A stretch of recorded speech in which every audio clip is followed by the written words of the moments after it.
역시 무릎 건강이 행복한 노년의 삶을 좌우한다는 걸 느끼게 되는데요. 관절이 튼튼한 분들은 운동으로 건강을 유지할 수 있어서 좋지만 관절염을 앓고 있는 분들은 과도한 운동이 오히려 몸을 망칠 수 있다고 합니다. 집에서도 쉽게 할 수 있는 관절 운동 어떤 게 있을까요? 골반을 세워서 허리를 펴고 앉아주시고요. 그 상태에서 한 발을 앞으로 쭉 차보실게요. 네. 먼저 15초를 버틴다고 생각하는 거예요. 네. 그래서 그대로 다시 접었다가 다시 쭉 차주세요. 아, 이렇게 15초? 네. 예. 둘, 셋, 넷, 다섯, 여섯, 일곱, 여덟, 아홉, 열. 지금은 근육을 사용하게 되면서 이 체중이나 사용할 때 쓰이는 무게가 근육으로 사용이 될 수 있게 만들어주는 역할을 합니다. 먼저 무릎 밑에를 여기에 올려주세요. 이 상태에서 누가 이렇게 좌우로 풀어줘도 돼요. 좋다. 이거 좀 힘드네요, 근데. 맞아요. 시원해. 집에서 할 수 있는 맨몸 운동이나 스트레칭은 강도에 맞게 접근할 수 있는 만큼 통증이 심한 관절염 환자분들에게 도움이 된다고 합니다. 하지만 퇴행성 관절염이 말기에 이르면 인공관절 수술을 피할 수가 없는데요. 일상을 파괴하는 보이지 않는 위협, 관절염. 이대로 괜찮은 걸까요? 206개의 뼈와 140개의 관절을 부드럽게 움직이도록 도와주는 연골. 평생을 써야 하는 이 연골이 다르면 바로 관절염의 원인이 된다고 합니다. 관절을 보호하고 있던 연골이 노화와 마모 등의 이유로 깎이고 닳아서 뼈끼리 부딪히면서 연골 파편이 떨어져 나오게 되는데, 이 연골 파편이 관절을 또 자극해서 염증이 발생하면 극심한 통증을 느끼게 됩니다. 그러니까 염증이 발생하면서 연골을 손상시키는 악순환을 거듭하게 되는데, 이게 바로 퇴행성 관절염입니다. 국내 퇴행성 관절염 환자 수는 계속 증가하고 있는데요. 2022년에는 무려 417만 명으로 나타났습니다. 관절의 통증이 느껴지기 시작하면 이미 연골이 손상됐다는 신호라고 합니다. 서울의 한 병원. 인공관절 수술을 마친 환자를 만나보기로 했습니다. 선아 씨의 무릎에는 관절염으로 받았던 고통이 고스란히 남아있는데요. 인공 수술을 받았어요. 무릎이 아파갖고.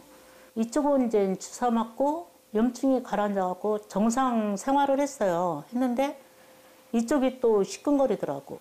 1년 만에 이게 그냥 너무 계속 염증이 생기니까 금방 연골이 닳아진 것 같아요. 일상생활이 무너지자 수술을 선택할 수밖에 없었다고 합니다. 너무 아팠죠. 의자에 앉았다가 힘을 빼고 일어나면은 바로 걸을 수가 없어요. 그럼 이제 한참 한 5분 정도 서 있다가 걸어야 이제 다리에 힘이 생겨서 이제 그때부터 움직이게 되었거든요. 이 뼈와 뼈가 닿아갖고 걸을 수가 없어갖고 칠뚝칠뚝 걸어서 그냥 큰맘 먹고 결정을 하고 수술하게 됐어요. 거의 닳아 없어진 선아 씨의 무릎 연골. 앞으로는 인공관절이 그 역할을 대신할 텐데요. 내 생활 자체가 뭔가 해결이 안 되고 자꾸 통증 때문에 내 생활 반경이 줄어든다라고 하면 인공관절이나 이런 걸 고려해 볼 만하기 때문에 그분도 한 5년, 6년 정도는 이런 보존적인 치료를 하시다가 최근에 인공관절을 하시게 됐습니다. 과연 인공관절 수술이란 무엇인지 궁금하네요.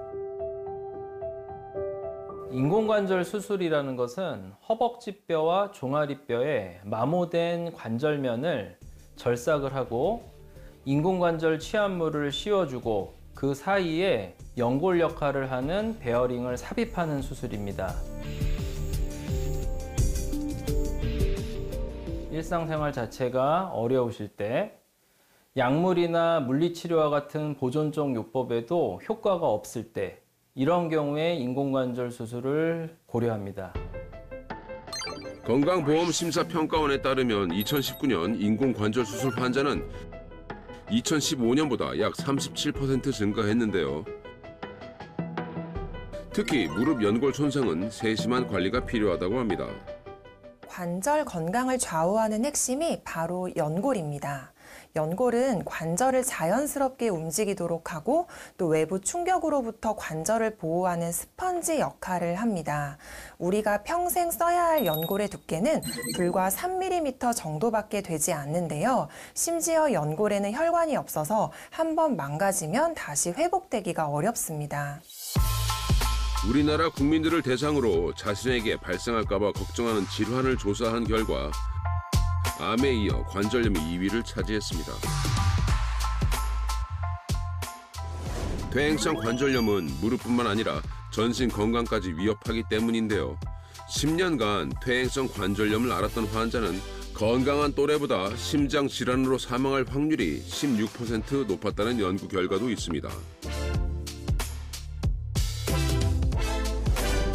또 관절염 환자의 경우 건강한 사람들에 비해 파킨슨병 발병 위험이 41% 높은 것으로 조사됐는데요. 만성 질환을 유발하는 관절염, 그래서 절대 방치해서는 안 되는 겁니다.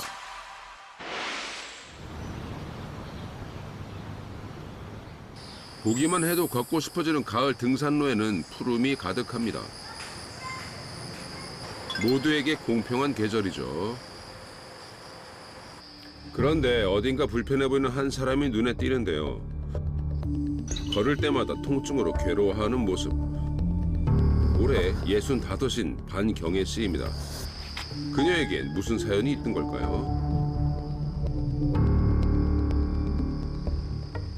아프기 전에는 제가 산을 워낙에 좋아했어요. 그래서 토요일마다 산에 가는 게 낙이었고 전국에 있는 산을 많이 다녔어요, 친구들하고. 산을 올라가는 중에 그냥 무릎이 갑자기 뻑 하더니 되게 통증이 심하게 아팠어요. 병원에 가서 사진 찍어 보니까 연골이 많이 닳아서 퇴행성 관절염이 시작이 되고 있다고, 2기 정도 된다고 그렇게 얘기했어요. 시간이 흐를수록 점점 더 심해지는 무릎 통증. 퇴행성 관절염으로 그녀의 일상이 휘청이고 있다는데요. 통증은 이제 심할 때는 저녁에 잘 때 쿡쿡쿡쿡 쑤셔요. 걸어 다닐 때 쩔뚝거리고 계단 내려갈 때 특히 벌벌대고 항상 잡고 다녀요, 난간. 그렇게 생활하고 있습니다. 실제로 퇴행성 관절염 통증 점수는 여성이 느끼는 출산의 고통보다 더 높은 것으로 알려졌습니다.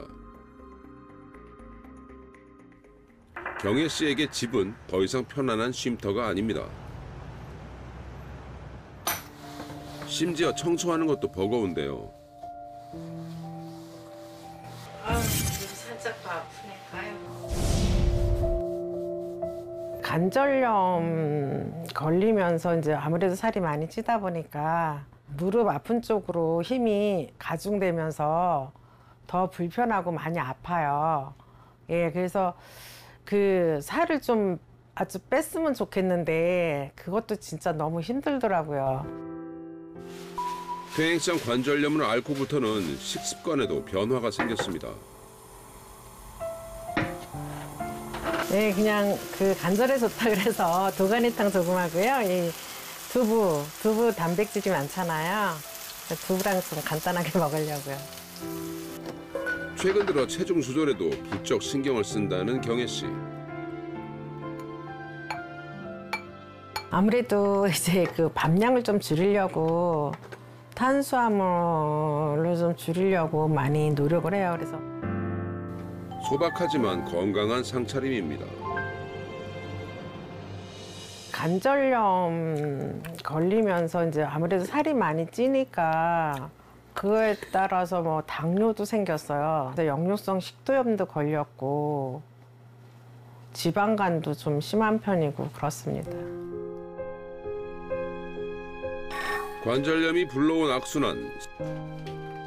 식사 후에는 어김없이 약을 챙겨 먹습니다.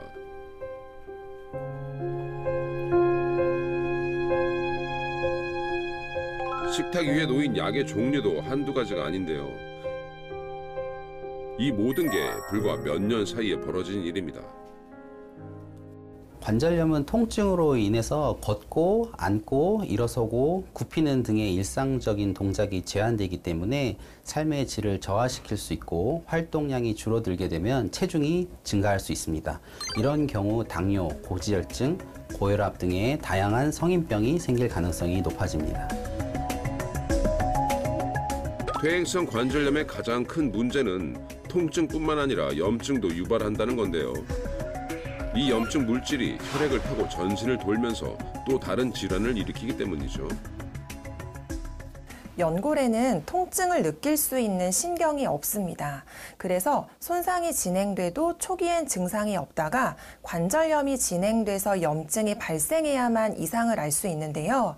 그렇기 때문에 퇴행성 관절염을 침묵의 질환이라고 부르기도 합니다.